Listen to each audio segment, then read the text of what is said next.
কন্যা তোমার দুষ্টু চোখে পাগল করেছে আমায়। গ্রাম বাংলার ঐতিহ্য কথা, বিভিন্ন ফোক গানের সমাহার। মফিজুর রহমান জীবন পরিচালিত মফিজি বন্ধু মিডিয়া চ্যানেলটি সাবস্ক্রাইব করুন, লাইক দিন, শেয়ার করুন।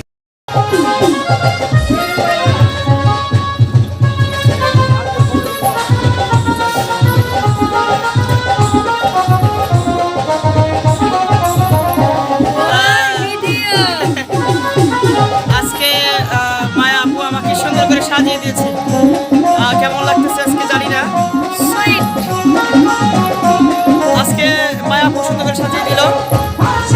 আজকে আমার শরীরটা খুব একটা ভালো না, অনেকদিন ধরে রাত জাগতে জাগতে মানে শরীরটা খারাপ লাগতেছে। আপনি হাসিটা খুব সুন্দর লাগে, মায়া আপুর হাসিটা আসলে অনেক সুন্দর।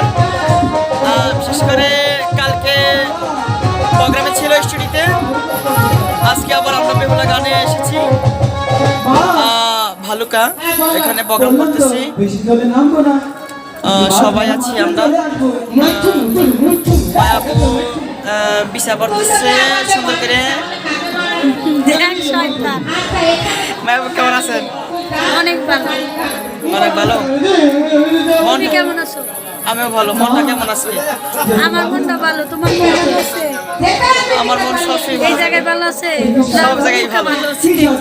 আজকে আমি সব জায়গায় ভালো আছি, কারণ আমি সবসময় হাসি খুশি থাকি, সবসময় মানুষের ভালোবাসা নিয়ে থাকি, দোয়া নিয়ে থাকি। আমার মন সবসময় আনন্দই থাকে। আর বিশেষ করে আপনি তো সবসময় আমি মানে হাসি খুশি দেখি, আপনি কি কোনো টাইমে মানে একটু খারাপ লাগে না? না, মনটাই তো রঙ্গমঞ্চ, না হাসলে হবে? আমার ভালো লাগে আপনার সাথে নায়ক করতে। আপনি না করুন, আপনি নাই করেছেন। এখন না স্টুডিওতে মানে আমার খুব ভালো লাগে। তো আপনি কেমন লাগে জানি না, আমারও অনেক ভালো লাগে ভাই। বেশিরভাগ কবিদের সাথে অভিনয় করতে আমার খুব ভালো লাগে। আপনার সাথে তো আমার ওইভাবে আসলে সিরিয়াল পড়ে না, কারণ বেশি সিরিয়াল পড়ে মঞ্জু ভাইয়ের সাথে। মঞ্জু ভাই সাথে বিশেষ করে ভালো লাগে যে তোমার ফেস আমার ফেস সেম ক্যাটাগরি, এক মনে হয় যে আমরা দুই ভাই বোন এরকম। চলেন আমরা এখন স্টেজে যাই। সবাই পছন্দ করে। আর আগামী তো আমাদের মফিজ মঞ্জু মায়ার জুটি মানুষ দেখবে। Thank you. দর্শক আমরা স্টেজে যাচ্ছি, সবাই দোয়া করুন। কন্যা তোমার দুষ্টু চোখে পাগল হয়ে